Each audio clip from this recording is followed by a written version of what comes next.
அல்லாஹுடைய தூதர் ஸல்லல்லாஹு அலைஹி வஸல்லம் சொன்ன செய்தி அது.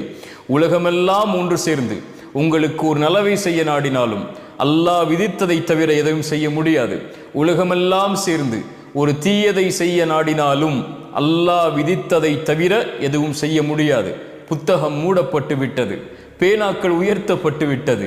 அல்லாஹ் விதித்ததுதான் எங்களுடைய வாழ்வில் நடக்கும். இந்த சோதனையை கொடுத்தவன் அவன்தான் இதை நீக்குவான் என்ற பொறுமையை கடைபிடிப்பார்கள். அந்த பொறுமையை கடைபிடிப்பவர்களோடு அல்லாஹ் இருக்கிறான். அல்லாஹுடைய தூதர் சொன்னார்கள், ஒரு இறை நம்பிக்கை கொண்டவனுடைய செயல் என்னை ஆச்சரியப்படுத்துகிறது. அவன் எதை செய்தாலும் நலவாகவே அமைகிறது. ஏதாவது நலவை அல்லாஹ் அவனுடைய வாழ்வில் கொடுத்தால் என்ன சொல்லுவான் அவன்? அல்ஹம்துலில்லாஹ், அல்லாஹ்வுக்கே எல்லா புகழும் என்று அல்லாஹுவை சாருவான்.